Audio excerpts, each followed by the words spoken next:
I can see that some of you are waiting for Mr. Boama and the team and his colleagues to start the discussion. Straight after the discussion, we will have a lunch break, not a coffee break, but a lunch break. I invite you to follow patiently the discussions and then participate. We probably didn't introduce Mr. Boama very well. He's not only the Vice President of Finance here at the African Development Bank, he's also indeed the chairman of the steering committee of the African Financial Market Initiative. So he's one of the persons behind who help and who is supporting this initiative. Without any further ado, I'm going to leave the floor to Eric Nyindu to moderate this panel. Thank you. Thank you very much. Est-ce qu'il y a un autre micro pour les... Oui, pourrais-je l'avoir?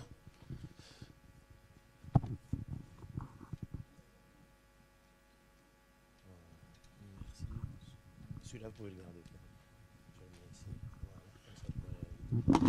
Merci beaucoup. Donc, voilà, vous voilà tous revenus nombreux dans la salle pour qu'on puisse justement entamer ce premier panel de discussion qui, dans le cadre donc, de cet atelier, le 5e atelier de l'AFMI sur le développement des marchés obligataires et du secteur financier africain.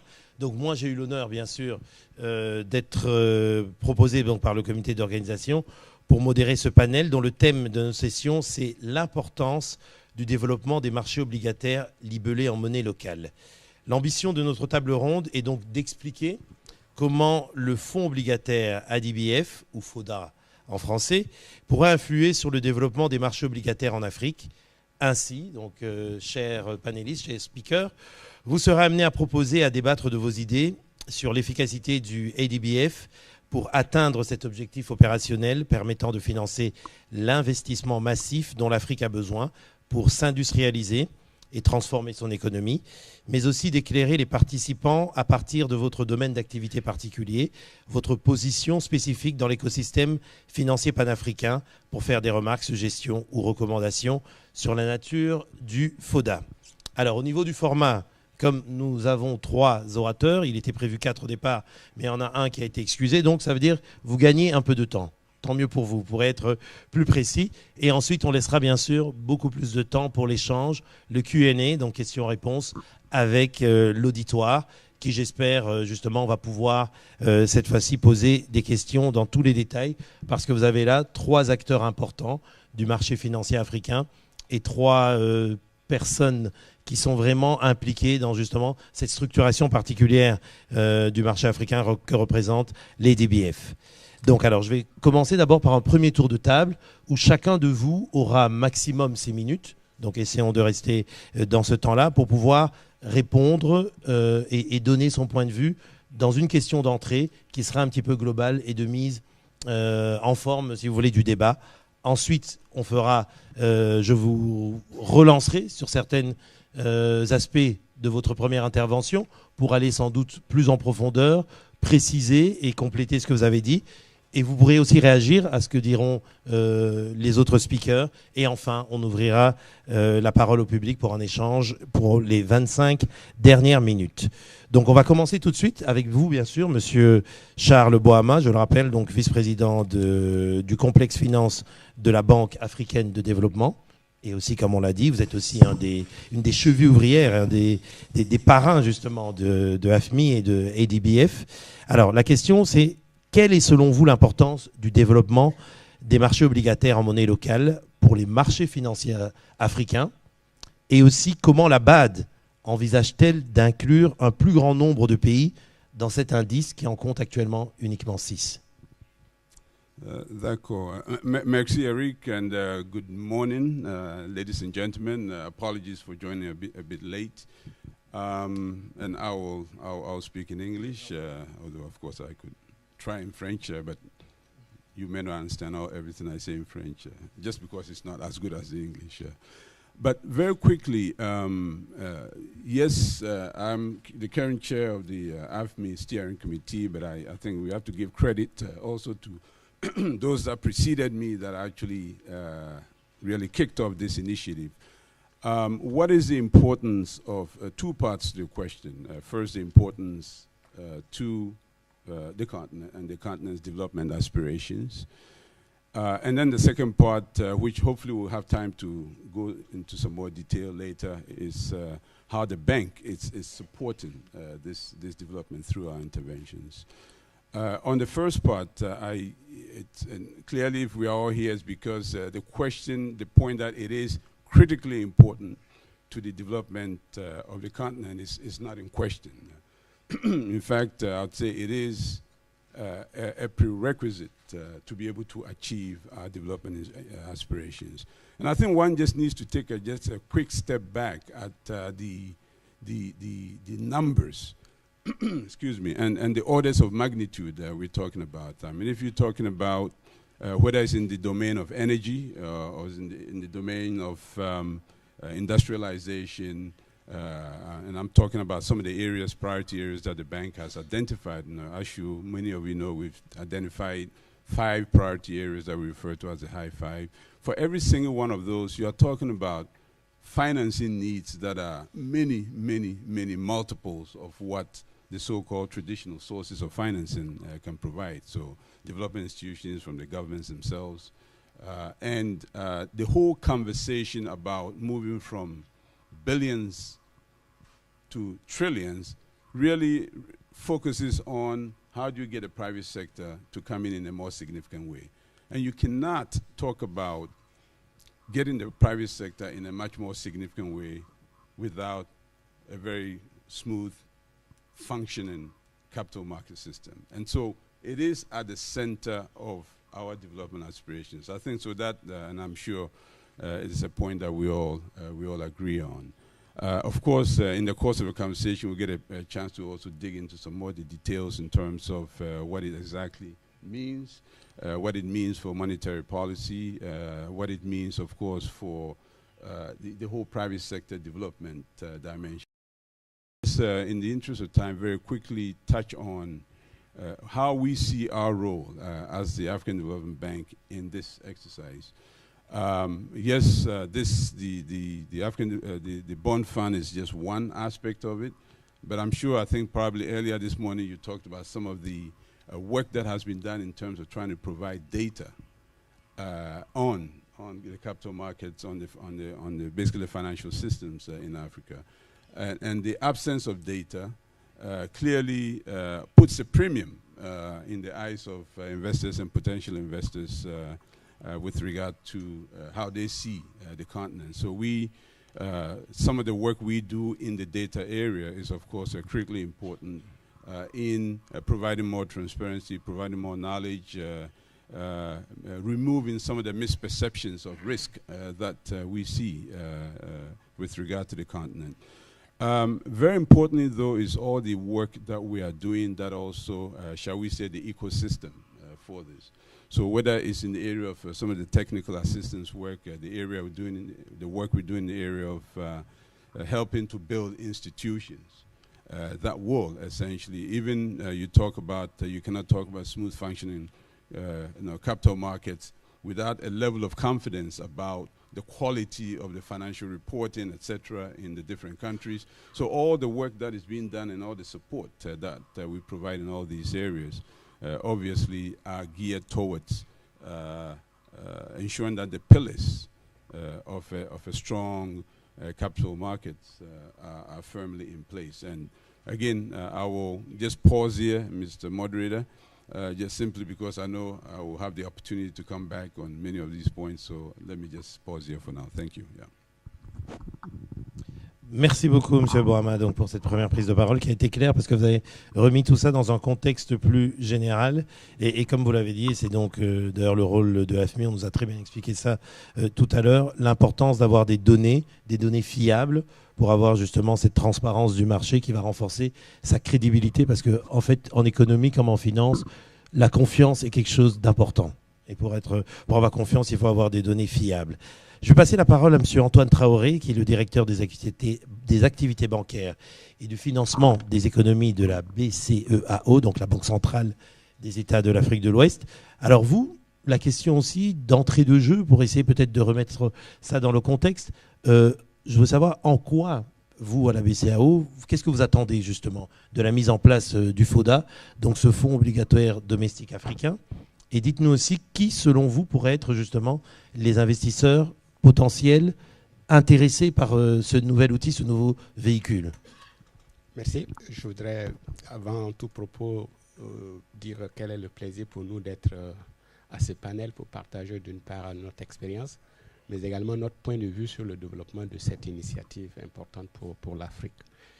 Alors, le FODA est une initiative importante qui devrait, de notre point de vue, permettre justement d'apporter une source supplémentaire en termes de financement des économies africaines.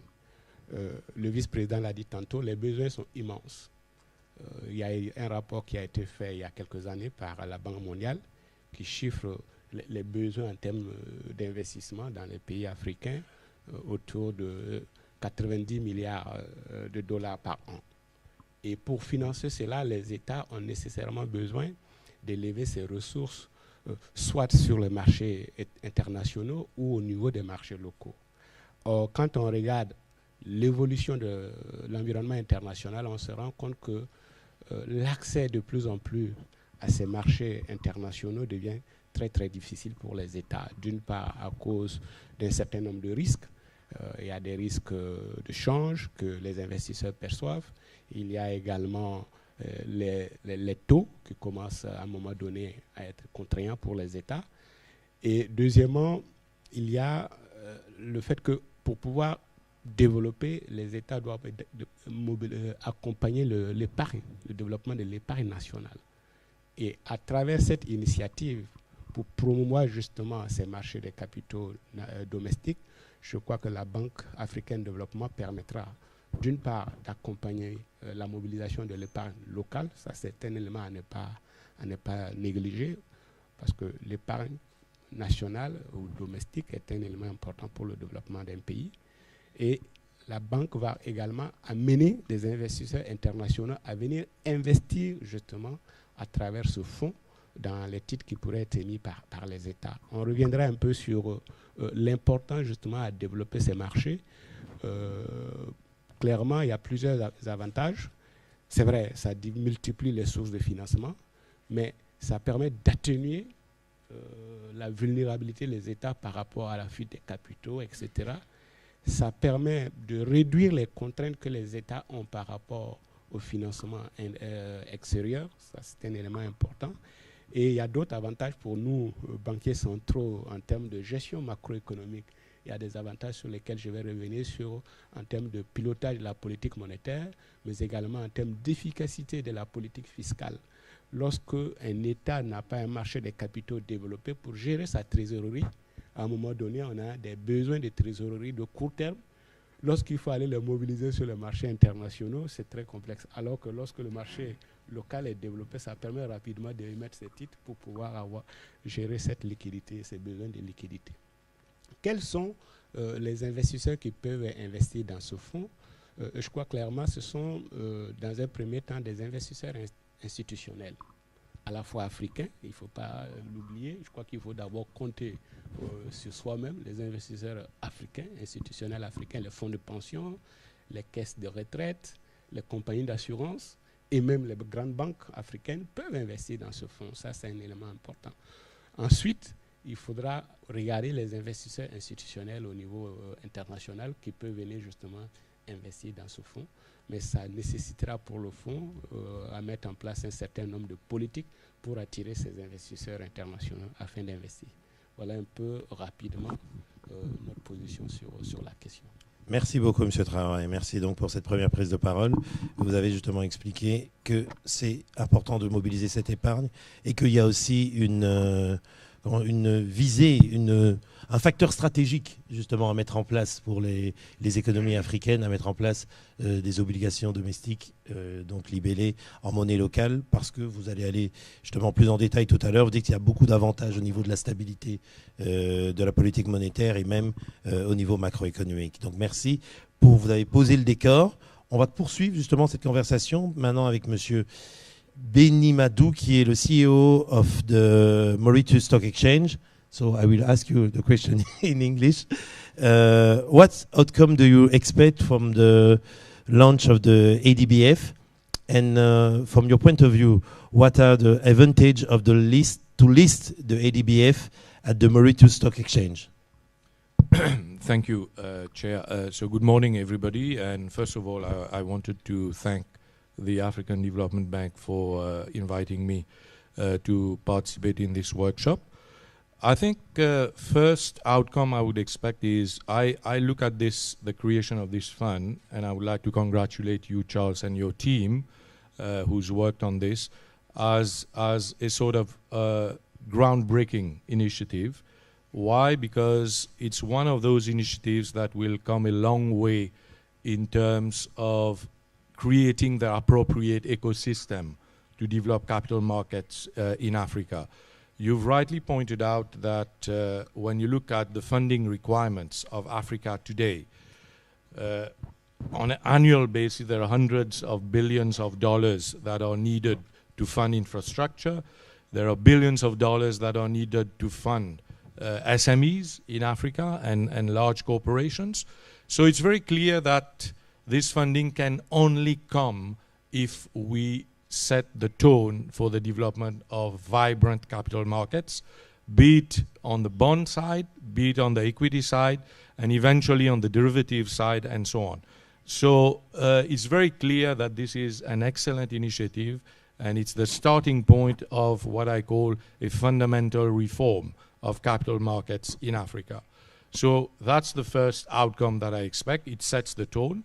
And secondly, I think when you look around in the world today, with yields going down everywhere because of interest rates down, although we may be coming back to the cycle of higher interest rates, investors in the developed world are looking for new instruments, diversification instruments that would allow them to increase the yields on their investment.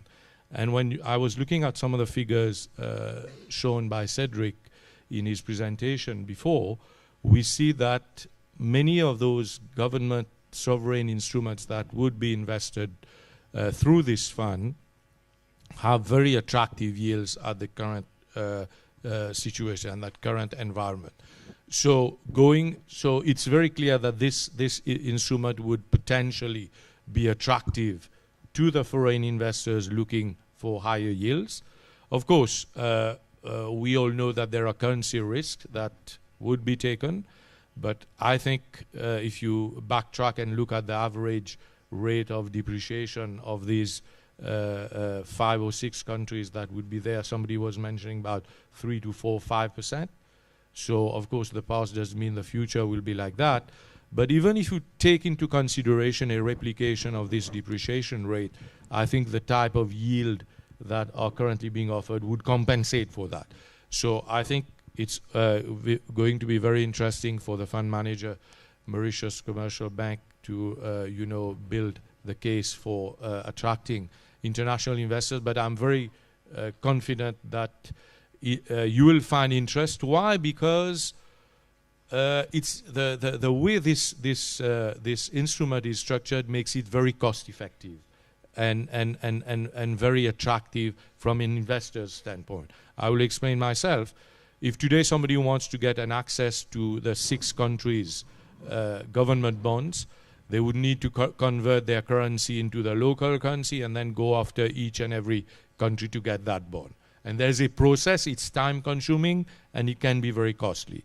But if you do it through this ETF, not only is it dollar-based, so it makes it immediately attractive to that US dollar-based international investor, but then it also facilitates the access to that product. So I think the structuring of the product is an excellent one, which would by definition make it attractive to anybody who wants to have an exposure to some of these African sovereign government bonds. And thirdly, I think what outcome which I would expect, the fact that it's listed would also make it more attractive, because anybody who holds that product will know that there is an organized market where if they want to offload it, they would be able to do it. and there would be a market maker which would ensure liquidity. I think this would be ensured based on the discussions I've had with my colleagues from MCB by the broking arm of the bank. So this also makes it attractive. Anybody who invests in an ETF wants to know that the environment is there to ensure some form of liquidity in the underlying ETF. So I think that's also is very important. So just, I'm sure we'll have a lot of time to come back on this. So in my point of view, this product is potentially a winner. It's a question of getting the message through. It's a question of explaining to potential investors the ease of access through this product and also how liquid it's going to be. And last, you asked me about the listing on the stock exchange Mauritius, so I would like once again to thank the ADB and also the MCB for taking the decision to list it on the Mauritius Stock Exchange. It makes a lot of sense. Why? Because if you look around, it's good that the ADB is supporting its local stock exchange. When I say local, it means African stock exchanges, that you are listing it on an African exchange and maybe on more in the future. But the good thing about the Mauritius Stock Exchange is that it offers a multi-currency listing, trading, and settlement platform. So given that this ETF is dollar denominated, so listing it in dollar, allowing any investor who holds it to trade it in dollar and settle the transaction in dollar is critical, because this would then make it appealing to the international investor, knowing that they wouldn't need to incur the currency conversion costs that are relatively high in Africa when they invest in African underlyings. So this is something that we offer. And then secondly, I think we also offer a lot of transparency and connectivity. Anybody who invests through the Stock Exchange of Mauritius in any product can have direct online real-time access to the data of any underlying product that is traded and listed on the Mauritius. So you can follow what's happening on a real-time basis. So wherever you are sitting in New York, in London, or in Africa, I think this would facilitate your understanding of how this product price is evolving over a period of time. So these are my initial thoughts, but I'm sure we'll have a lot of chances to discuss this. Thank you. Merci beaucoup, Monsieur Benimadou. Très bien, vous avez expliqué justement l'avantage de ce produit, un produit intéressant, et vous l'avez dit, un produit qui doit permettre aux investisseurs potentiels d'avoir une bonne information pour pouvoir y venir. Et là-dessus, je reviens vers vous, Monsieur Boama. De ce point de vue-là, il y aura un indice qui pourra justement monitorer ce produit et pouvoir en donner la valeur dans le temps. Alors, je voudrais savoir, cet indice-là, c'était l'objet de la question tout à l'heure, mais vous n'avez pas eu le temps peut-être de répondre à ça. Pourquoi il ne comprend que 6 pays, et est-ce que la BAD compte augmenter justement le panier de pays qui doit former cet indice? Thank you. Why only 6 countries? Why Egypt, or South Africa, of course, Kenya, and then we have Nigeria, Namibia, Botswana, are the countries that are there. And it's precisely because when you're constructing, you're also looking at what it is that investors are also looking for, and what are the criteria to be able to satisfy the requirements. I think you talked about liquidity as an important one, and obviously the instruments that make, and the countries that are in the index, and more importantly the instruments that are in there, obviously should have at least 2 or 3 quotes. So the pricing sources are important, and so this is one important consideration. Of course, there are a whole list of criteria that lead to countries essentially qualifying to make it into the index, including, of course, the macroeconomic stability and situation in those countries. The point is starting from somewhere. So we're starting with the 6 countries that are making up the index. Of course, our dream is that ultimately all African countries will make it into this index. It's going to take some time. It's going to take some work. Clearly, and when you look at all the different criteria, of course, countries, I think in general, I think it's fair to say in general, African countries have made substantial progress on the macroeconomic front. I think the central banker is here, and he will probably tell us more about that. And there's substantial work and improvement that is going on there, and some of the work that we are doing as the African Development Bank is also the support that we're providing to countries that are maybe, shall we say, further back on that particular score, further back with regard to all the institutions and the pillars that contribute to a very successful capital market. I think, Sunil, when you were talking in your response, you referred to you can be anywhere in the world and you get real data. You know, I mean, that comfort that, yes, you can be anywhere and be monitoring your investments, or the data below your, pushing your, underlying your investments, is such a critical aspect of that confidence building. And so the point, to cut a long story short, is that the reason you have 6 is that these are the 6 that we believe, for now, make it to the index and provide the necessary confidence for investors to come in. But the goal, of course, as I said, is to move on. And I think the countries that are in the horizon, I think you can list Ghana as one of them, the Zambia. There is Morocco, I believe, some of the ones that hopefully in the near future would also make it to an index. And again, my expectation is that over time, we're going to have all African countries making it into index. But we know there's some work to be done to get to that stage. Yeah, if I may comment very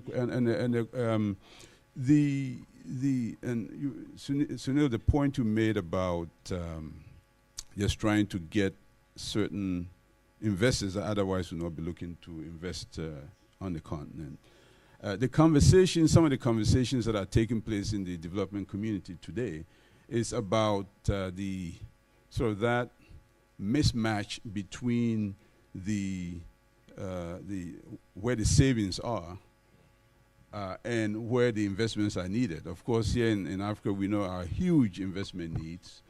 And you go to some other, particularly in the West, of course, you have substantial pools of savings that are struggling to find very attractive places to put. And so some of the concerns we are having, or they are having, in terms of even their pension funds, being particularly most of the defined pension plans out there, that are in deep trouble because, of course, today's interest rates and huge liabilities and negative rates and yet assets that are not providing the kinds of returns.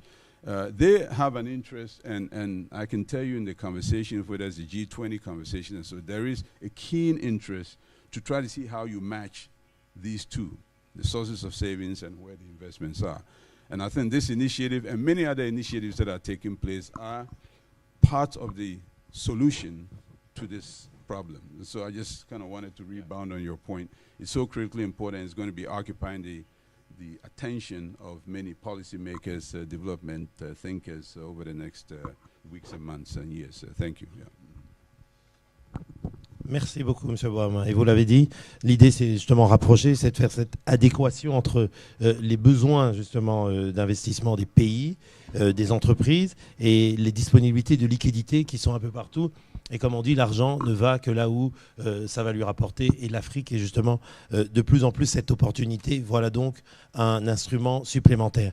Je me tourne vers vous, M. Traoré, toujours dans ce même esprit. Qu'est-ce que vous, à la BCEAO, vous pouvez faire pour justement accompagner le FODA? Comme on dit, il y a un rôle à jouer par les gouvernements pour rendre plus liquide, plus fluide le marché obligataire domestique. Mais en tant que banque centrale de tous ces États, donc de l'UEMOA, qu'est-ce que vous pouvez faire et quelle est votre vision là-dedans? Oui, merci. Je crois qu'effectivement, il faut poser la question dans une perspective plus globale. Quel rôle les gouvernements peuvent jouer dans le développement des marchés de capitaux? Quel rôle les banques centrales peuvent jouer également dans le développement de ces marchés-là?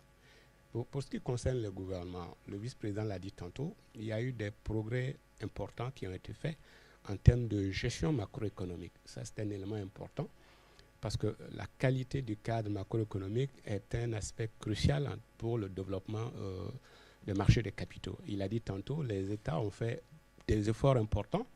Il y a quelques années, lorsque les États africains enregistraient des taux de croissance élevés, les FMI expliquaient ces performances par la qualité de la gestion macroéconomique au niveau des États africains. Je crois que c'est un élément à signaler.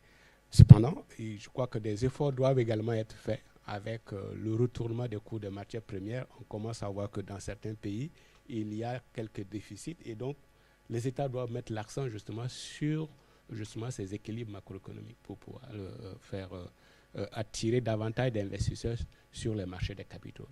Parce que lorsque le cadre macroéconomique est déséquilibré, très peu d'investisseurs viennent. Ça, c'est un élément crucial. Le second élément, tout dépend des pays et des juridictions. Dans les cas où ce sont les États qui jouent le rôle de régulateur ou bien qu'ils ont délégué ça à la Banque centrale, un des rôles également ici, c'est la qualité de l'infrastructure financière à mettre en place pour accompagner le développement de ces marchés-là. Quand je parle d'infrastructure financière, c'est à la fois physique, mais également le cadre réglementaire. Le développement de marchés de capitaux doit être impulsé par un cadre réglementaire propice pour justement permettre l'intervention des différents acteurs sur le marché. C'est un élément important. Pour ce qui concerne l'infrastructure financière, c'est également à signaler, il faut que les États, les banques centrales puissent construire cette infrastructure physique. Notamment, ça peut être les plateformes de transactions, les plateformes de compensation qui doivent être de qualité. Ce n'est pas pour rien d'ailleurs que quand on regarde le développement du marché des capitaux de Maurice, la plupart des gens qui créent ces nouveaux produits ont tendance, quand ils veulent venir en Afrique, d'avoir Maurice comme étant leur base. C'est parce que ce cadre de l'infrastructure est de bonne qualité à ce niveau-là, qui pourra attirer les gens, etc. Et les banques centrales ont également un rôle à jouer parce que pour accompagner le développement de ces marchés, il faut que ces instruments qui sont émis par les États, la Banque centrale puisse le reconnaître dans sa politique monétaire. Quand je dis les reconnaître dans sa politique monétaire, c'est que ça puisse être un instrument que les banques peuvent utiliser pour venir se refinancer auprès de la Banque centrale. Et pour nous, à la BCEAO, c'est ce que nous faisons depuis des années. Dans un premier temps, les titres de court terme étaient acceptés par la Banque centrale à son refinancement. Et puis, dès lors que nous avons mis en place ce marché de la dette avec la création de l'agence UEMOA titre pour amener les États à se financer sur le long terme avec les obligations, nous avions justement accepté également que les obligations des États, c'est-à-dire les titres à long terme, soient refinancés par la Banque centrale. Ça, c'est également un aspect important. Il y a le marché secondaire, il faut le dire, c'est un aspect crucial, il faut le faire développer. Et pour cela, les États ou à la fois les États et les banques centrales doivent développer justement ces acteurs du marché secondaire, ces dealers qui peuvent intervenir sur le marché secondaire pour permettre justement de liquidifier ces titres-là. Et nous, à la Banque centrale des États de l'Afrique de l'Ouest, nous avions créé ce qu'on appelle les spécialistes en valeur du trésor, qui sont les gros dealers pour pouvoir justement accompagner le développement du marché des titres privés et publics. Cela a été mis en place il y a 2 ans. Le développement est encore timide, mais nous pensons que dans quelques années, ces acteurs nouveaux devront pouvoir accompagner justement le développement du marché secondaire. Et quand on parle également des banques centrales, il faut élargir aux autres régulateurs. Il y a les régulateurs notamment du marché des capitaux qui ont également un rôle important à jouer. Et un des instruments importants qui peuvent être mis en avant pour justement accompagner le développement de ces marchés afin d'attirer les investisseurs étrangers, c'est la Citi le fait très bien, c'est le Global Depository Note qui permet justement de convertir ces titres locaux pour permettre à ce qu'ils soient achetés par des investisseurs étrangers. Je crois que là, ça doit être des instruments, ce type d'instruments vers lesquels on doit aller pour permettre à ces investisseurs étrangers de venir. Enfin, pour les États, je crois qu'il y a, lorsque cela est possible, il y a quand même quelques initiatives qui peuvent être prises en termes de politique fiscale pour justement rendre plus attractifs ces produits nouveaux. Parce que quand un marché est en création, le rôle du gouvernement, justement, c'est par là d'accompagner le marché. Et lorsqu'il va être développé, ces incitations qui ont été accordées au début, on peut les relâcher. À moins après que le marché est déjà mature, on peut les relâcher. Voilà un peu. Excellent, merci beaucoup, M. Traoré. Je reviens vers vous, M. Benhamidou. vous aviez expliqué justement dans votre première intervention que c'est un produit intéressant, le FODA, que c'est bien qu'il soit localisé, si on peut dire, à Maurice, parce que en fait, Maurice est un hub financier, comme vient de l'expliquer aussi M. Traoré. Est-ce que vous pouvez nous en dire plus justement sur tout ce qui est mis en place actuellement pour internationaliser tous les flux financiers de Maurice et savoir, comme on nous l'a expliqué tout à l'heure, qu'en investissant à Maurice, on est directement connecté avec d'autres places financières? Okay, thank you. So basically, I think I would just try to take a step back to explain why Mauritius decided, let's say 20 years ago, to position itself as a international financial center. I think it was out of a constraint. Mauritius is a very small, tiny economy. We have no natural resources. The only resource that we have is human resource. But even that is not enough because we have only 1 million people. So the key question for policymakers is how do you sustain growth? How do you create an environment which is sustainable over a period of time where you can achieve growth rates of 4, 5, 6% so as to improve the living standards of the people? And the answer is very simple. You need to leverage on some of your advantages and then try to reach out to the rest of the world. So the first phase of that internationalization went through the manufacturing sector, where Mauritius leveraged on some of the advantages, some of the easy access that we had towards the European markets, and tried to develop a manufacturing base in Mauritius by using technical know-how and investments coming from the Far East, where, cost of labor had grown. So they used Mauritius as a basis to access the European markets at preferential rates. So that was the beginning. And then, of course, very quickly we realized that to have a thriving economy, manufacturing base, you also need to have a financial services sector that supports it. And this coincided also with the signature of the Double Taxation Treaty with India. And with the opening up of India in the 1990s, I think the scene was set for Mauritius to really develop its financial services sector.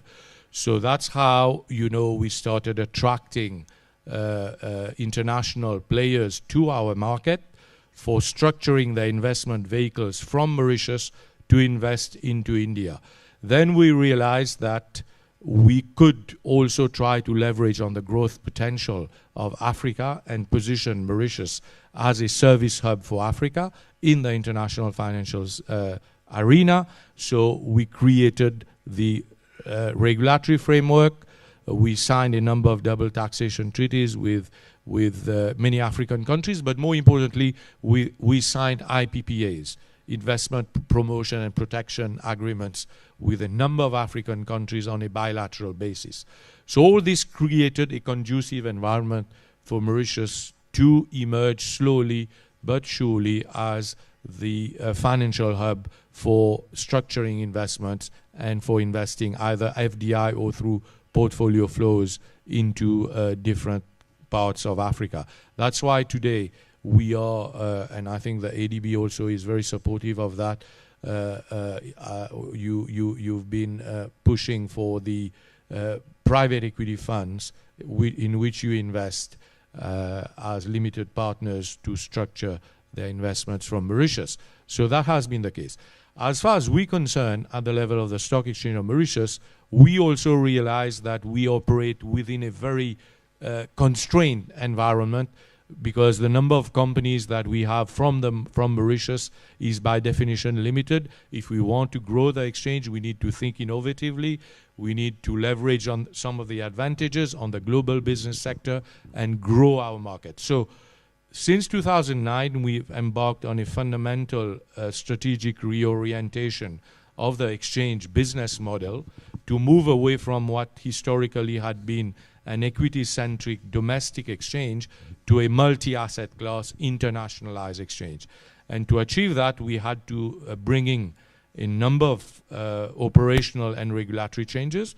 The first operational change was to set up a multi-currency capital raising, listing, trading, and settlement platform, which would be appealing to issuers that have, let's say, international investors. So that's why that fund that you've created, which will be dollar denominated and which will be targeting international investors, would be appealing to them if they could find a place where they can trade and settle that fund in US dollar. And so this goes in line with our thinking strategy. We also brought a number of fundamental changes to our regulatory framework so as to be able to list a number of new products, including ETFs, exchange-traded funds, structured products. We have just included depository receipts. We, of course, list bonds and so on. But we're also growingly listing more products that are non-Mauritian based. Why? Because the international issuers look at Mauritius as a good structuring place, as the exchange, as the trading and settlement venue to offer exit to their potential investors. And therefore we complete the value chain that Mauritius offers. As a structuring place, as an international banking place, we have international banks, we have very good local banks like the MCB that are very much involved outside of Mauritius in terms of, funding and so on. And then we have also sub-custodians, international custodians that are represented like HSBC, Standard Chartered, and so on. So we have the right kind of ecosystem that position Mauritius as an attractive international financial center for very focused African ventures. So I hope I've been able to answer your question. Thank you. Non, pour y répondre aussi, compléter, c'est excellent ce que vous avez dit, par rapport justement aux accords de dual cotation que vous avez avec d'autres bourses. Oui, bien sûr, on a aussi des accords parce que en tant que Bourse de Maurice, nous évoluons au sein d'un regroupement régional et aussi continental. Et dans ce contexte, nous avons des relations très étroites avec d'autres bourses africaines, notamment en Afrique australe. Nous avons des accords avec l'Afrique du Sud, avec la Namibie, avec le Botswana. Et nous envisageons d'établir des accords et des liens avec d'autres bourses. Et ce qui permet aujourd'hui, par exemple, nous avons pas mal de sociétés opérant dans le secteur du global business à Maurice qui sont cotées à la bourse de Maurice en dollars, mais qui ont une double cotation sur la bourse de Johannesburg en rand, qui ont une double cotation sur la bourse de Namibie dans la monnaie locale et aussi sur la bourse du Botswana.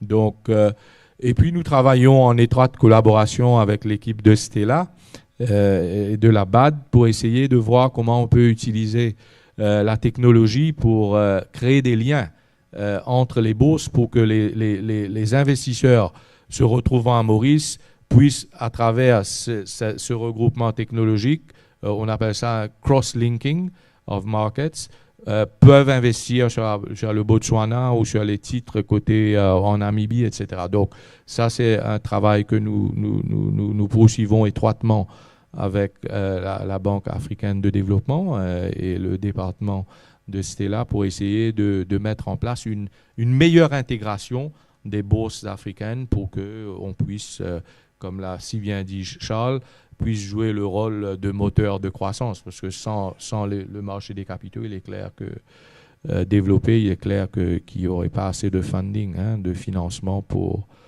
vraiment mettre l'Afrique sur la voie d'une croissance soutenue. Merci beaucoup, M. Benhamidou.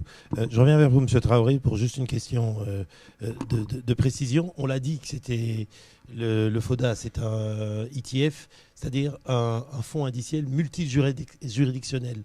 Ce qui est très important par rapport à ce que même M. Benhamidou vient de dire, c'est-à-dire qu'il peut être coté sur plusieurs places financières, mais en même temps, il pourrait être coté comme un instrument local, parce qu'il répond, aux normes juridiques et législatives locales. Ça, c'est quelque chose de neuf et d'inédit. Tout à fait. Je crois que c'est là où se trouve l'innovation que la BAC apporte dans cet indice qui va être mis en place, qui a été mis en place. c'est de faire en sorte que les barrières juridiques, on puisse les surmonter à travers justement cette cotation croisée pour permettre à ce que sur les places locales où elle sera cotée, elle puisse être considérée comme étant des instruments locaux. Et je crois que ça, c'est une innovation importante et qui permet justement, parce qu'en matière financière, les barrières les plus importantes, ce sont des barrières juridiques réglementaires. Donc, pour pouvoir les surmonter, il faut mettre en place des innovations, des instruments, afin de pouvoir permettre aux uns et aux autres de traiter à ces aspects-là. Donc, de mon point de vue, c'est une innovation très importante. Et les places financières africaines devraient justement profiter de cette innovation pour faire en sorte que cet indice puisse être coté dans ces différentes places financières. C'est un élément important. Merci beaucoup. Alors, avant de clore justement ce tour de table et passer la parole au public, je reviens vers vous une dernière fois, donc Monsieur Boama, en tout cas dans cette première prise de parole. Je voudrais savoir si vous avez quelque chose à compléter par rapport à ce qui a été dit sur le rôle des institutions publiques, banque centrale, gouvernement. Et la deuxième question complémentaire, c'est on me dit que la totalité du fonds fera à peu près 200 millions de dollars. Alors quand on voit que l'encours de la dette en monnaie locale en Afrique est de 300 milliards de dollars, est-ce qu'il n'y a pas encore un gap? Ça veut dire que ce n'est qu'une étape, le FODA. Vous irez plus loin après? Oui. Yes, let me start with your second question, which I think ties in with some of the earlier remarks that we made about I think you asked, well, why only 6 countries? And we said, well, we have to start somewhere. And you have to start where there is, all the requirements are met, and so that you have a successful start in terms of the investor confidence, etc. Yes, what you see is, shall we say, the tip of the iceberg. I mean, there is obviously a lot more to do. And I talked earlier about, hopefully in the near future, whether it's Ghana, it's Zambia, we talk about Morocco, that join the index, you will see the numbers increase. So that is clearly the direction in which we want to travel. On the first point, in terms of what the role of governments and public institutions, I think Mr. Traore has spoken quite a bit to that. I think, Sunil, in your responses, when you talked about, of course, the exchanges and the regulators, I think those have already been touched on, so I really don't have much to add. I think perhaps for me, the chapeau and all of that will be just the continuing improvement in the macroeconomic management of our countries. And to the extent that happens, and we are confident that will continue to happen, that will just cement or maybe make even more concrete and solidify the gains that we have so far realized and enable us as a continent to move forward. So I think all the actions and all the policy decisions that are made that essentially provide that confidence with regard to the macroeconomic management of our countries is really where I would put as that central pillar. That's of course on the fiscal side. There are also things that need to be done. Clearly, that is all part of the broader equation that needs to be managed. I think those were the two by way of just broad responses. But this is one that we are very excited about. I can share with you that maybe Cedric and Stella already did earlier last week when our board looked at the bank's investment in the fund. There was unanimous excitement about the potential for this instrument. So we are looking ahead to a very successful implementation. Thanks. Yeah. Merci beaucoup. Et surtout qu'on vient de loin aussi. Je me rappelle, pour préparer cette modération, j'ai relu un rapport, je crois que Cédric avait sorti en 2011, où il parlait justement des facteurs à la fois de réglementation et puis des données macroéconomiques des pays de l'UEMOA en l'occurrence, et on voit qu'on vient de loin. Beaucoup d'efforts ont été faits, donc on continue sur la bonne voie. Je voudrais maintenant donc passer, il nous reste encore, dirons, 15 minutes pour un échange avec le public. Alors, posez une question, présentez-vous et posez une question. Si vous avez une question adressée particulièrement à un des speakers, dites-le. S'il vous plaît, un micro pour monsieur. On va prendre 3-4 questions, et puis après, on va donner l'occasion au speaker de répondre. Allez-y, monsieur. Merci. Donc, Adel Grar, acteur sur le marché financier tunisien. Pour un État, financer son budget ou une partie de son budget à travers des ressources locales est une chose. Les financer à travers un marché bien organisé, en respectant les règles du marché, je pense que c'en est une autre. J'ai la chance d'être assis entre le principal émetteur, c'est-à-dire le Trésor, et le principal investisseur, le représentant des assurances dans mon pays, mais je vais parler très franchement. À travers ce fonds, vous visez justement le développement des marchés obligataires africains. Mais à mon avis, une simple contribution en tant qu'investisseur dans ces marchés ne suffit pas. Il faudrait définir quelques règles de sélection des marchés, non pas fondées sur la taille, mais qui visent à améliorer la gouvernance des marchés obligataires, et ce, dans l'intérêt de ces marchés d'une part, et pour la sécurité du fonds d'autre part.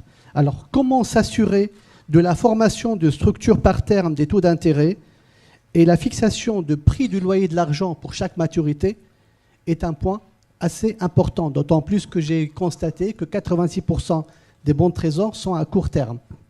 Donc l'objectif est tout de même de rallonger la maturité et mettre le doigt sur le prix de loyer de l'argent sur des maturités longues.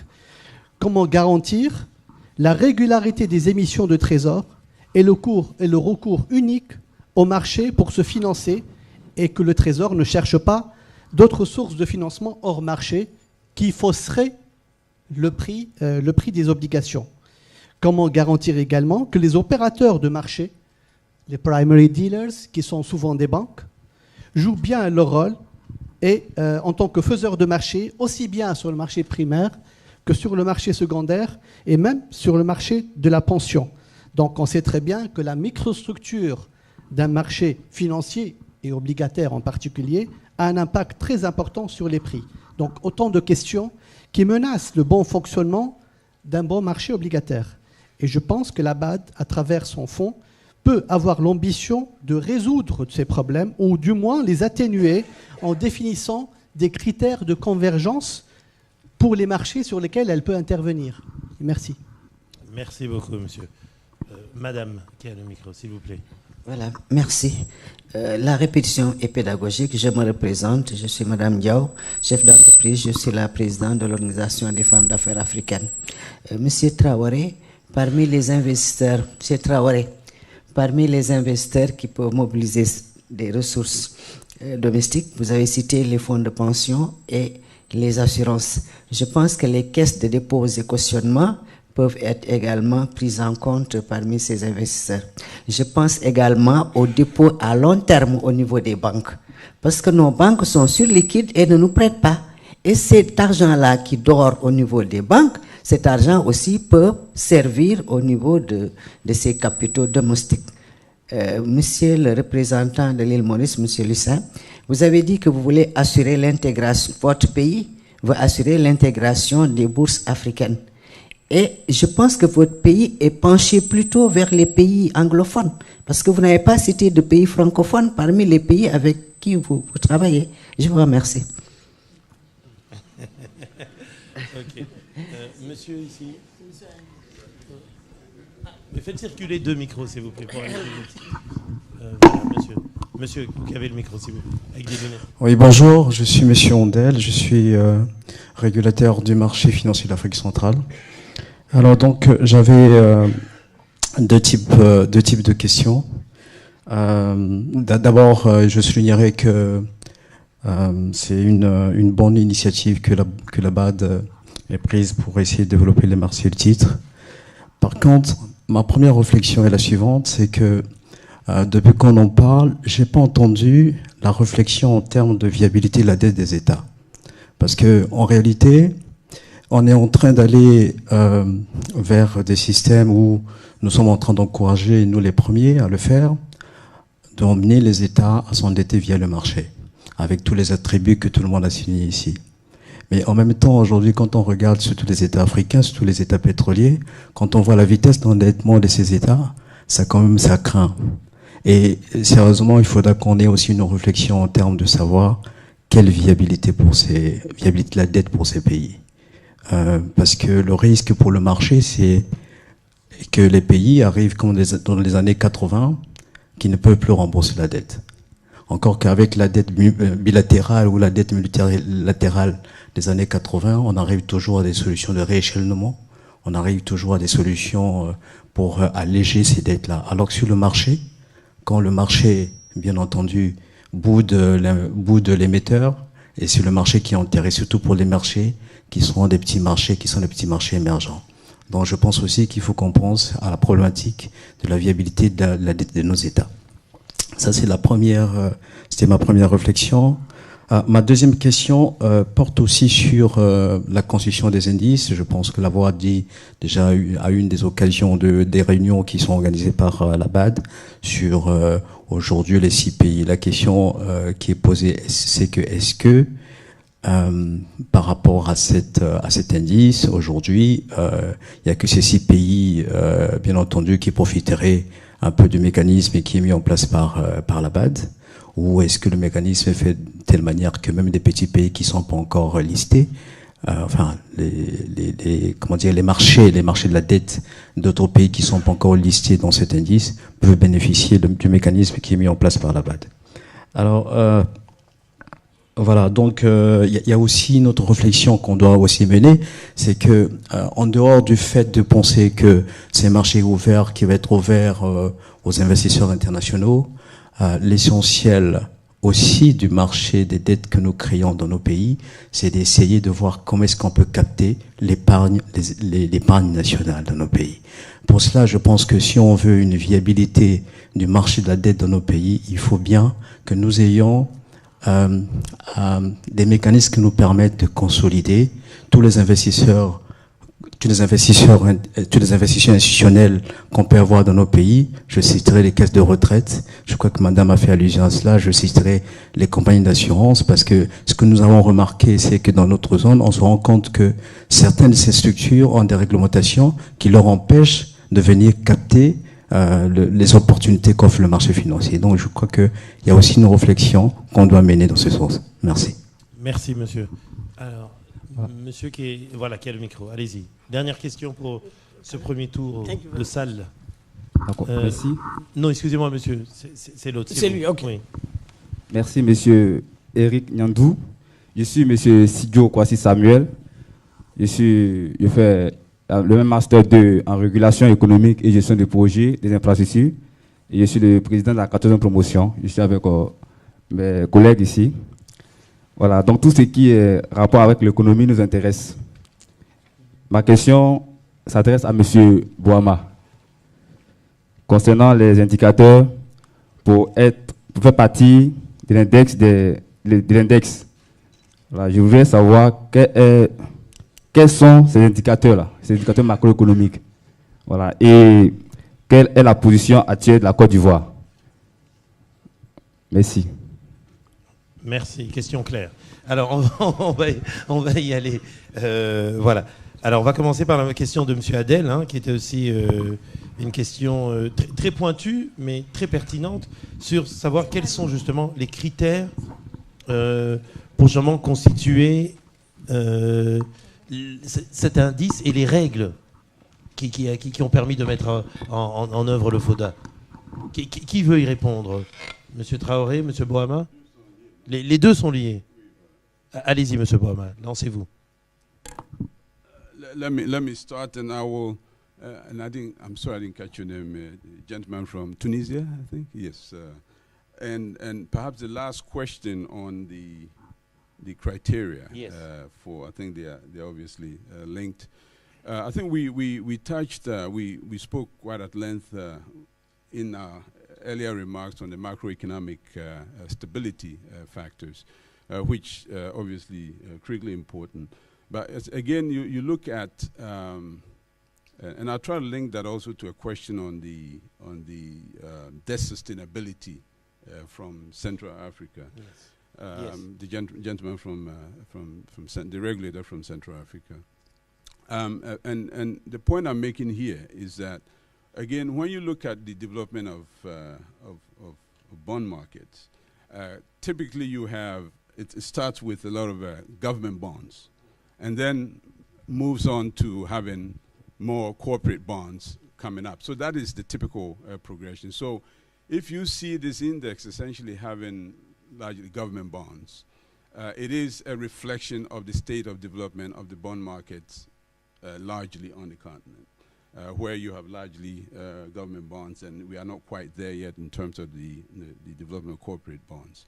But I make this remark to essentially tie some of the questions together in the interest of time, to say that the journey that we are all embarking on is ultimately to get to that point where you have the bond market sufficiently developed, where you have take a look at just look at even in the industrialized world or in the advanced economies, and just go behind the scenes and look at what is financing some of their major infrastructure. It is not necessarily government debt.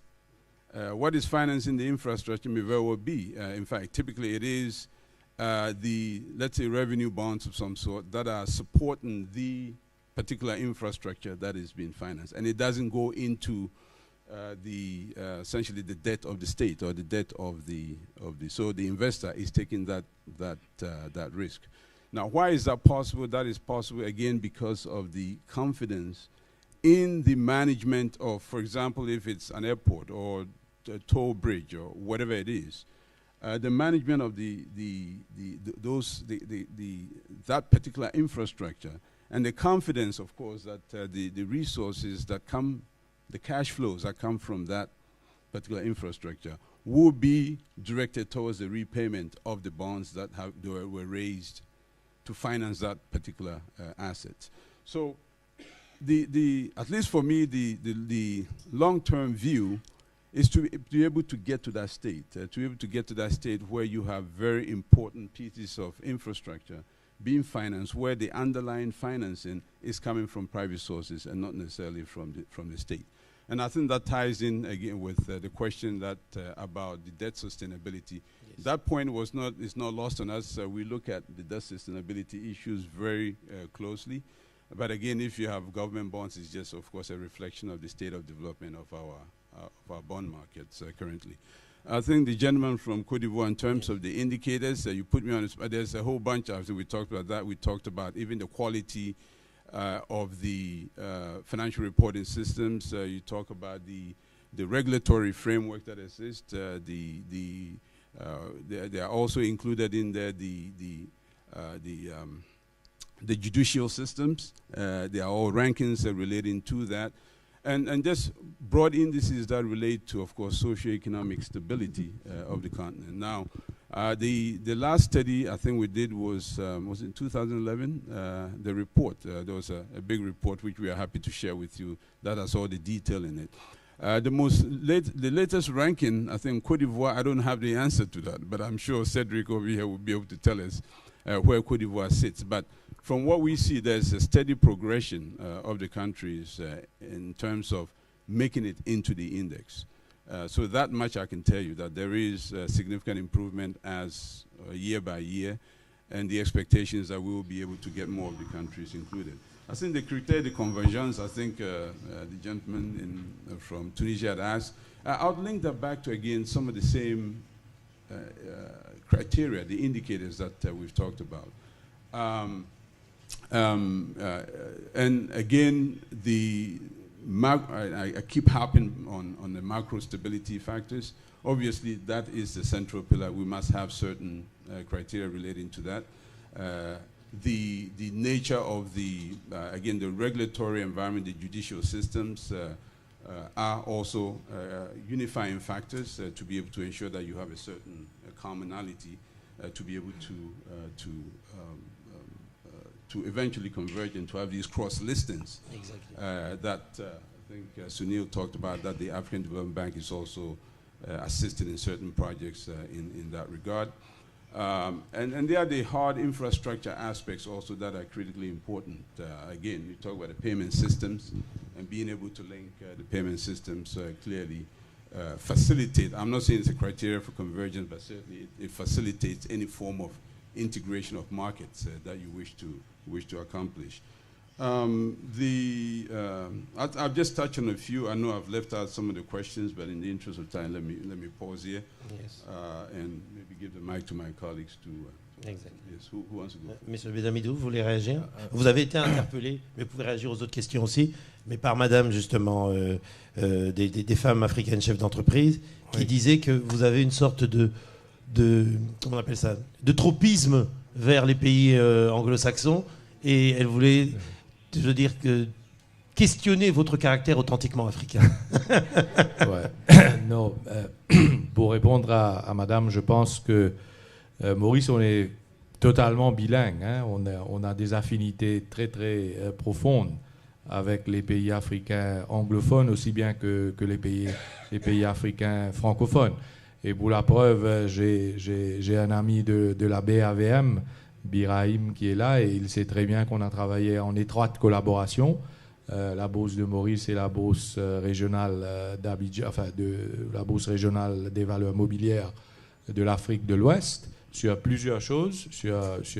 On a partagé beaucoup de choses ensemble et on a travaillé en étroite collaboration. Mais par rapport à ce projet spécifique d'intégration des marchés, il y a 2 projets qui sont menés pratiquement conjointement avec le soutien de la Banque africaine de développement. Le premier concerne l'intégration des bourses de l'Afrique australe, qui sont essentiellement anglophones. Et puis il y a un projet continental qui concerne quelques bourses qui ont été choisies.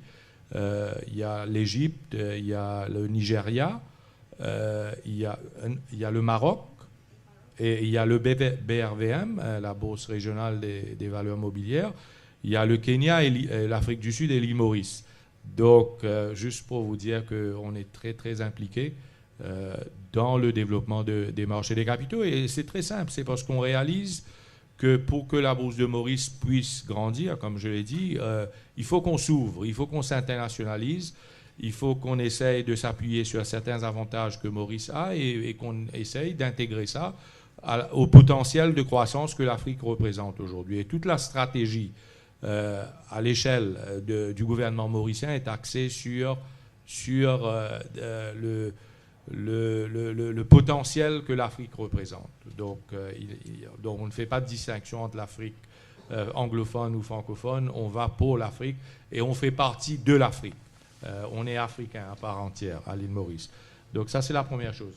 I just wanted to rebound on a few remarks that you made, Charles, before on why is this fund focusing on government bonds initially and eventually later on corporate bonds? It's because if you look at the history of the development of bond markets, even in jurisdictions that are today very well developed and have a very deep bond market, it all started with the government bond market. So the first step is to develop that market, make it liquid, develop a yield curve that would be used as a benchmark for pricing corporate risk and corporate debt.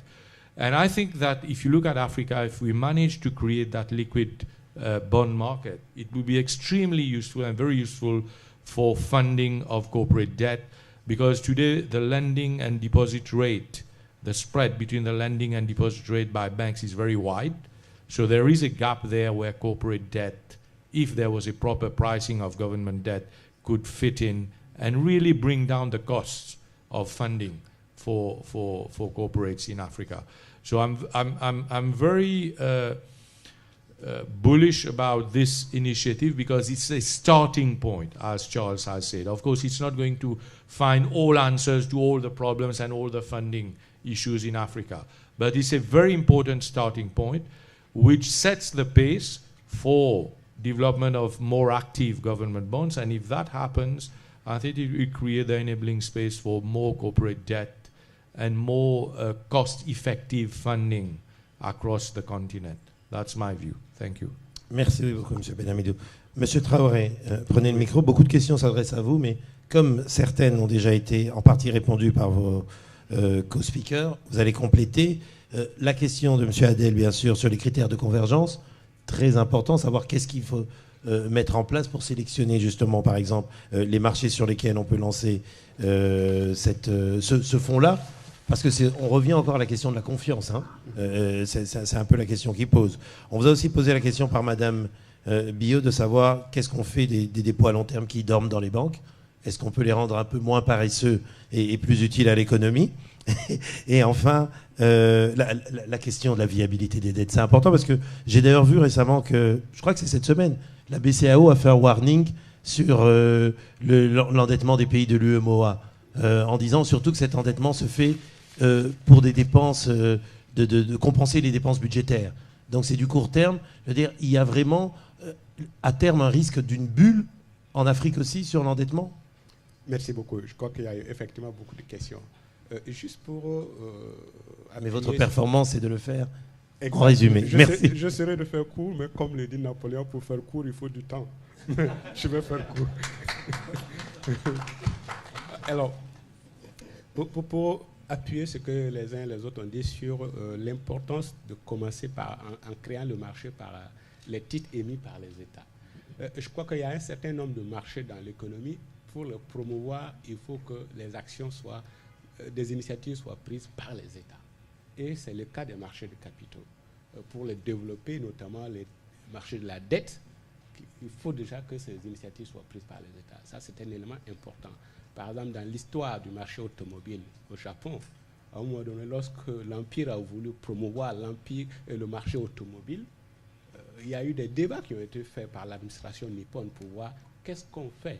Et ils avaient un projet par le fondateur du groupe Nissan, et certains ont dit on l'appuie avec des subventions publiques pour créer ce marché. Et c'est ce qu'ils ont fait pour le faire. Donc, pour dire que le rôle de l'État est important pour la création des marchés. Ça, c'est déjà le premier point. Pour ce qui concerne la viabilité de la dette, et ça me permettrait de répondre à une des préoccupations soulevées par le participant de la Tunisie.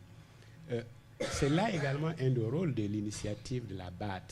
Il ne s'agit pas pour le fonds qui va être mis en place d'agir comme seulement investisseur, mais le fonds doit agir également comme accompagnateur des États en termes de renforcement des capacités à plusieurs niveaux. D'abord, dans le domaine de ce renforcement des capacités, il faut qu'il y ait un cadre efficace de suivi de l'endettement, de la gestion de la dette. Parce que dès lors qu'on veut que les États émettent, il faut en même temps les accompagner à mettre en place ce cadre important pour suivre cet endettement en termes de viabilité. Ça, c'est un élément important.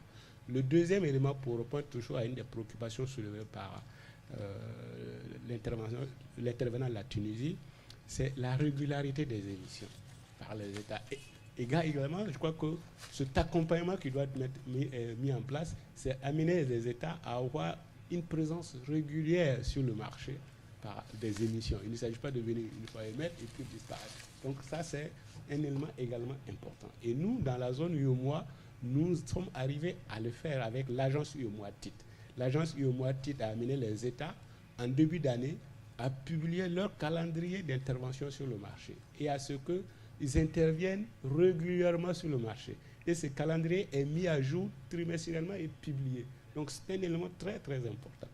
Enfin, pour terminer sur la viabilité de la dette, je crois que l'endettement en soi n'est pas un problème, mais c'est l'usage qui en est fait des ressources issues de l'endettement qui est un problème. Sur le plan macroéconomique, lorsqu'on parle de la non-viabilité d'une dette publique, c'est parce que le revenu généré dans l'année n'arrive pas à couvrir les charges de la dette au cours de l'année.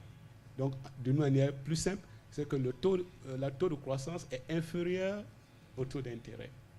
Voilà, c'est ça, les macroéconomies, pour caricaturer la chose. Or, ce que les États doivent faire dès lors qu'ils empruntent régulièrement, c'est d'utiliser cet emprunt-là dans des projets très, très productifs, dans des projets où la productivité est assurée pour accompagner justement cette croissance. Et c'est pour cela, lorsque vous parlez de la note qui a été faite par la Banque centrale des États de l'Afrique de l'Ouest sur l'endettement des États de la zone, ce n'est pas que ces États sont beaucoup endettés, mais c'est de dire, c'est la qualité de la dette. C'est de dire, écoutez, il y a des retournements que nous constatons dans certaines zones en termes de croissance. Dans la zone, la croissance est encore forte, elle est à 6%, mais faites attention, il faut que davantage nous regardons dans la qualité de nos investissements pour assurer sur le long terme notre taux de croissance, qui est l'un des meilleurs encore en Afrique, parce que nous sommes à des taux de plus de 6% là. Voilà.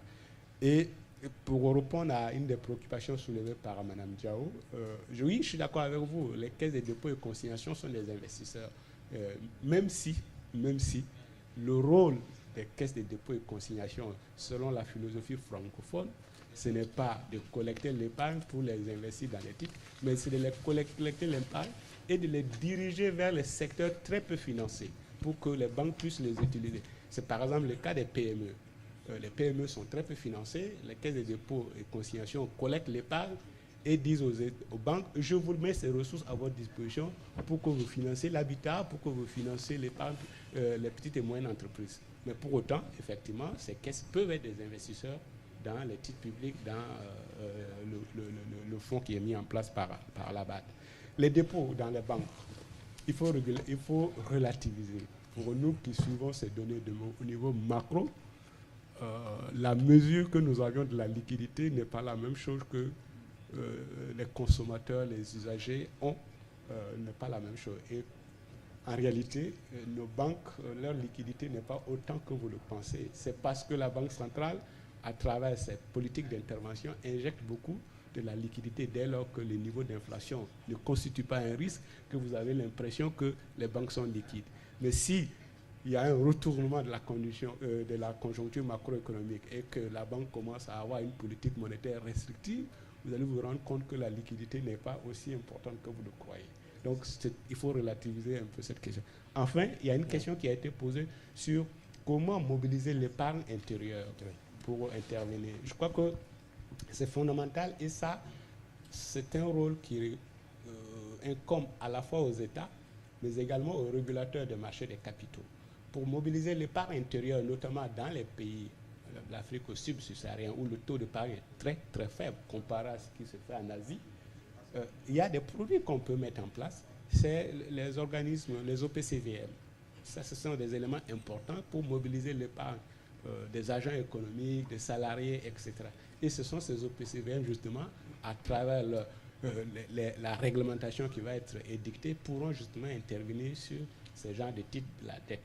Et c'est ce que également nous sommes en train de faire dans la zone UEMOA.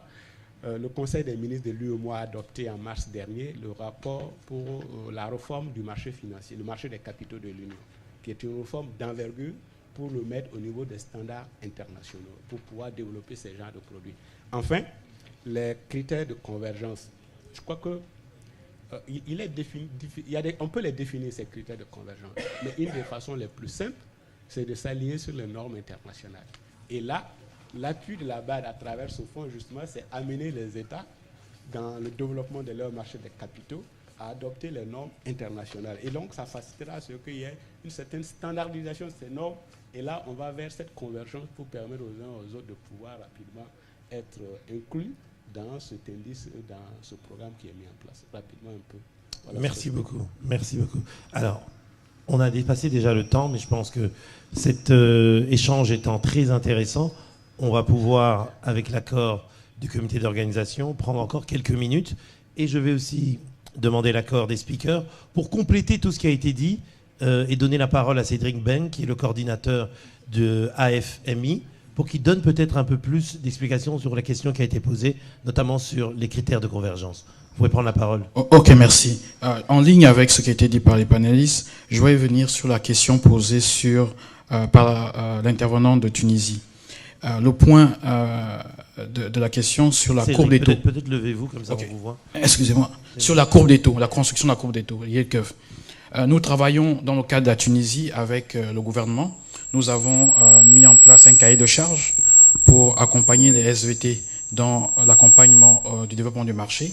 Et le vrai travail, effectivement, de AFMI, c'est de permettre de développer les courbes de taux à travers le continent dans tous les pays. Actuellement, nous avons terminé un travail qui va être distribué.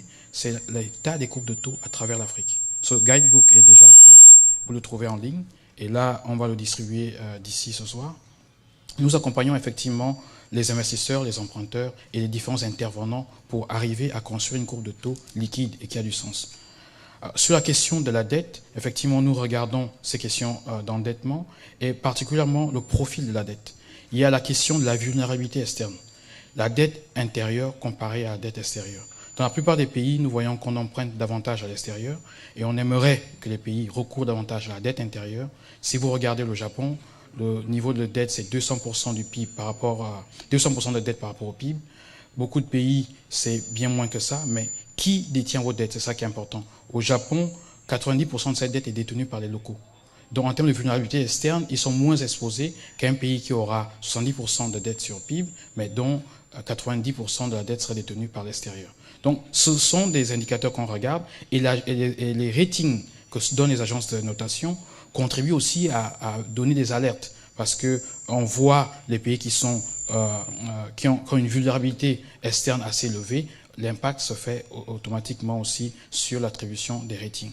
Et ce qui est intéressant avec l'indice, c'est que quand vous regardez, on arrive à un potentiel de rating pour le fonds autour de BB. Ce qui est déjà pas mal comparé à beaucoup de pays, et aussi parce qu'on a beaucoup de pays qui sont dans l'indice, qui sont soit investment grade, soit A, comme le Botswana, et cela, dans le travail qu'on fait en termes avec la Banque africaine, en termes d'assistance technique, nous aidons les pays sur tous ces aspects-là. Je vous remercie. Il y avait une question posée par monsieur, je pense, pour savoir si les pays hors indice, les petits pays qui ne sont pas parmi les pays de l'indice, est-ce qu'ils auront aussi accès au fonds? Tout à fait. Alors, lorsqu'on a fait la présentation tout à l'heure, vous avez 80% de l'investissement qui va suivre l'indice et 20% de liberté pour investir hors indice. Mais ce qui est important dans les choix des bonds qui vont être investis hors indice, c'est la question de la liquidité. Mettez-vous à la place d'un investisseur qui est à New York ou au Japon ou quelque part dans un autre pays africain. Il veut diversifier son portefeuille en achetant une exposition sur l'Afrique. Il veut des titres qui sont liquides. Il veut être capable d'acheter, de revendre. Donc, le critère important, lorsque le fund manager qui est là, vous pouvez discuter avec lui après, est de s'assurer que les bonds qui vont être inclus répondent à un certain critère de liquidité. C'est ce qui va donner la crédibilité à notre produit. Enfin, lorsqu'on parle de 80 à 90% d'exposition sur l'indice, ça c'est le volume total des dettes émises sur le continent, à peu près 300 milliards. Le fonds va être capable de repliquer à peu près l'équivalent de 90%. Donc, vous avez ici un instrument qui vous donne une exposition sur le continent. Donc, ce n'est pas le nombre de pays, même si politiquement et économiquement nous voulons qu'il y ait plus de pays, mais nous voulons que ces pays arrivent avec tous les critères qu'il faut pour donner la crédibilité à cet instrument pour les investisseurs. Je vous remercie. Merci beaucoup. Alors, je vous regarde, vous avez l'air tous en pleine forme. Est-ce que vous avez faim? Bon, allez, on prend encore 2 questions, parce que je n'ai pas posé de questions. Et puis après, on va donner la parole aux speakers qui pourront répondre soit aux questions et dire un mot de conclusion. Monsieur, par exemple, vous, je sais que vous êtes un investisseur. Est-ce que ce qui a été dit, ça vous a rassuré? Vous n'avez pas de questions? Donnez-lui un micro, s'il vous plaît.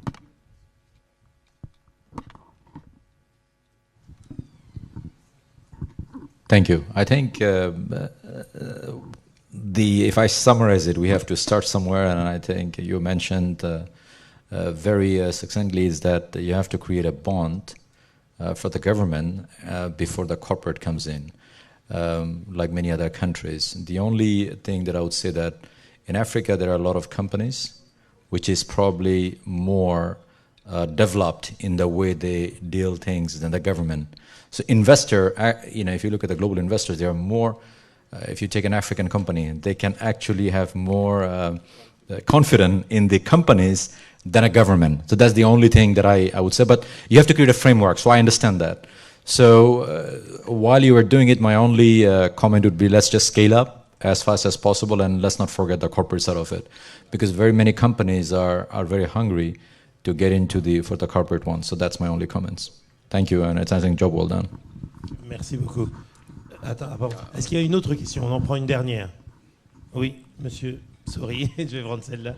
Mais vous pourrez toujours poser des questions aux speakers, peut-être en aparté, lors de la pause. Merci. Je suis M. Boumediene de la Banque centrale de Mauritanie. Donc, là-bas, en Mauritanie, nous avons un marché de capitaux vraiment quasi inexistant, si je peux dire, très, très, très limité.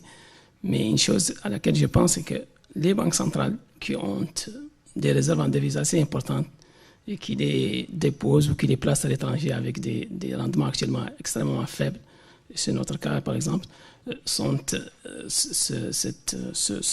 disons, ce fonds constitue en tout cas une opportunité pour diversifier leur placement et pour que aussi les capitaux de nos pays puissent servir aussi au financement du développement de nos économies. Je ne sais pas qu'est-ce que vous en pensez par rapport à ça. Voilà, merci donc pour les questions. On va maintenant passer la parole. Donc, chacun répondez peut-être aux interpellations qui ont été faites et un mot de conclusion aussi, le tout en 2 minutes maximum. Monsieur Benhamidou, c'est à vous. Yeah, I just wanted to respond to your comments. I think you're right. I mean, there are some of the African companies that are better rated potentially than their respective governments. But by and large, the government bond market is used as a reference benchmark. By and large, I'm not saying that that's the only benchmark, but if you manage to create that, then it makes the pricing of the corporate debt a bit easier. But this doesn't mean that in the absence of a well-functioning yield curve, you cannot already go forward towards the launch of corporate debt market. In fact, my colleagues from MCB are very well placed to tell you that in Mauritius, there's been a number of corporate debts that they've been working on that have been issued, irrespective of the fact that we don't necessarily have a very well-functioning yield curve on the government side. So, of course, this can be done. But, by and large, having a functional government yield curve facilitates the pricing of corporate debt and then makes the market more efficient. But as I mentioned, if you look at the structure of funding in Africa today, especially from the banking side, there's a huge gap between the banking and the lending rate. So irrespective of the fact that you may not have this yield curve, there is still a gap there that could be filled by the capital markets where, you know, funding to long-term debt of corporates could be done. But we need to mobilize the funding from institutional investors, insurance companies, pension funds, and so on. So there are a number of reforms that need to be done in Africa to really get it going. But to conclude, I think this initiative, I congratulate again the FDB team, the MCB, and all those people that have been working on this project. I think it's an excellent project. It's a starting point. It will not resolve all the issues of funding in Africa, but at least it sets the direction. It tells a story. It says that this is what we need to do. And I'm pretty sure it starts with a relatively low level. As you say, there are $300 billion that are needed, starting with an aim of 200. But I think it will grow over time. You know, it's a starting point. We need to innovate. I always tell my colleagues in Mauritius that we need to bring change. It could be incremental, it could be a little bit, but at least it makes a difference to the status quo. And I think this is a major difference. Thank you. Merci beaucoup, M. Benhamidou. Monsieur Traoré. Oui, juste pour rebondir en partant de ce que vient de dire le représentant de la Bourse de Maurice. Effectivement, en théorie, la courbe de rendement est calculée à partir des bons émis par les États. Ça, c'est un élément important. Pour autant, par rapport à ce que vient de dire cet intervenant sur l'émission par les entreprises de titres, je crois que ça a deux dimensions. Il n'y a pas que la dimension de la confiance des investisseurs sur les titres émis par les entreprises, mais il y a la dimension d'efficience de l'ensemble du secteur financier. Pourquoi? Lorsque les entreprises émettent des titres, ça crée une concurrence entre le secteur bancaire et le marché des capitaux. Et cette concurrence tire à la baisse le taux de financement, le coût du financement pour les uns et les autres. Et là, c'est un élément important en termes d'efficience du marché financier. Pour autant, il faut commencer quelque part, et je pense que c'est bien que la BAD ait commencé par encourager l'émission des titres publics. Mais je suis tout à fait d'accord avec lui que l'émission des titres par les entreprises est un élément fondamental. C'est un élément fondamental parce que ça va réduire justement le coût du financement dans l'économie et améliorer l'efficience du secteur financier. Par rapport à l'intervention du représentant de la Banque centrale de Mauritanie, je suis tout à fait d'accord avec lui que le fonds constitue justement une opportunité pour les banques centrales qui utilisent justement leurs réserves en devises pour faire des placements. Cependant, cela étant dit, ça dépend des politiques et des statuts de chaque banque centrale dans l'utilisation de ces réserves. Et donc, c'est en fonction de cela que les banques centrales devraient regarder pour voir dans quel instrument placer leurs réserves, parce que les banques sont très conservatrices, les banques centrales sont très conservatrices, et l'utilisation de ces réserves oblige à des règles. Et je crois que les banques doivent regarder ces règles-là avant d'aller. Et enfin, pour conclure, je voudrais également féliciter la BAD pour cette initiative importante de développer les marchés des capitaux dans la zone, en Afrique. Ça contribue d'une part à améliorer le financement des États, des agents économiques, mais également ça contribue au développement du marché, du secteur financier. Et on sait que le développement du secteur financier est un élément important pour la croissance. C'est reconnu aujourd'hui comme étant un facteur de croissance pour les États. Donc, congratulations pour cette initiative. Merci. Merci beaucoup, M. Traoré. Je donne la parole en dernier à M. Aboama. Vous avez la responsabilité de conclure, vu que vous êtes aussi vice-président de la BAD, comme j'ai dit, en nous expliquant, parce qu'on a entendu tout au long justement de cet échange, que c'était une très bonne initiative, ça va booster, ça va dynamiser les marchés financiers, on en a besoin, mais il y en a presque qui restent sur leur fin, si je puis dire. On dit c'est un starting point, un point de départ, un point d'appui, on dira, de façon positive, mais c'est quoi the next step?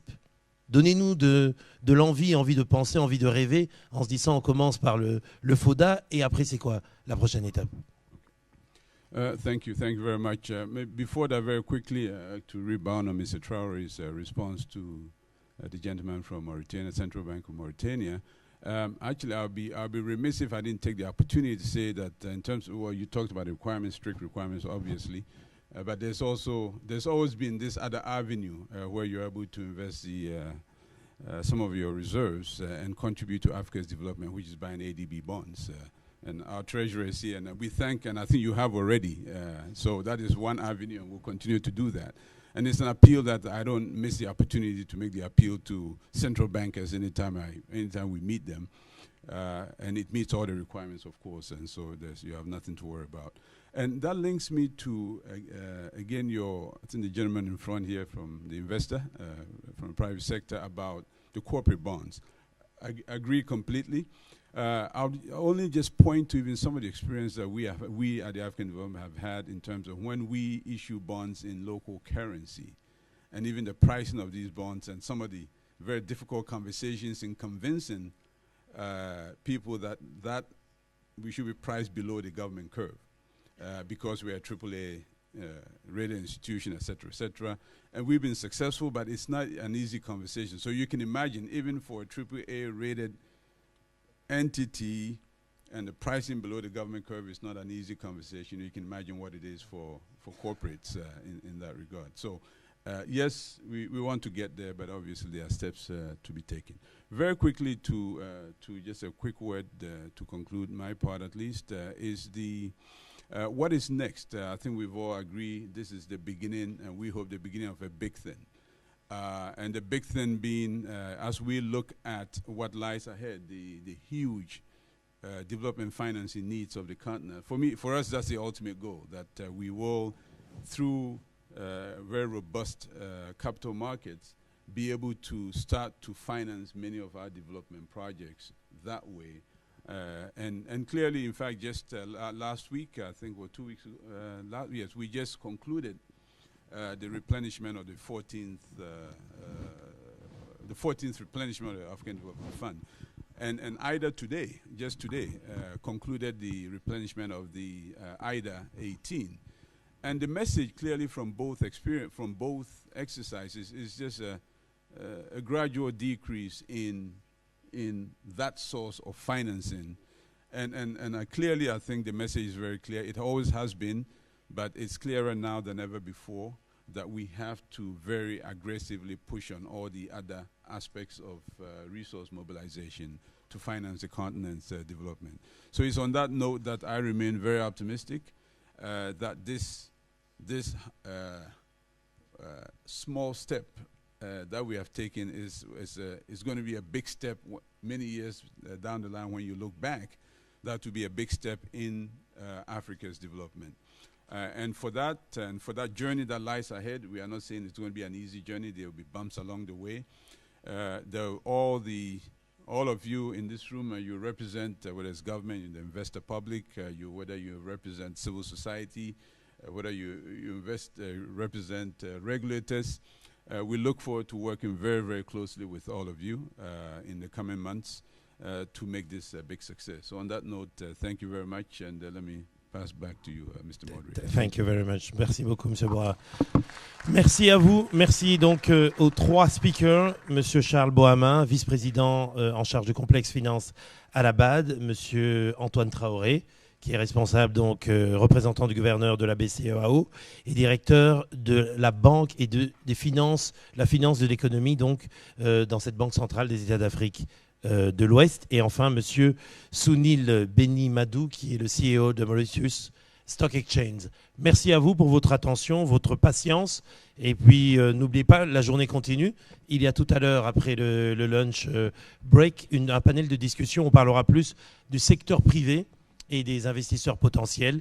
En tout cas, vous avez compris ce que c'était le FODA, le ADBF. Et maintenant, on va vous parler de comment vous pourrez l'utiliser pour essayer d'investir si vous avez des moyens qui sont là et qui dorment. N'est-ce pas? Allez, merci à tous et on se retrouve juste après le lunch. Thank you.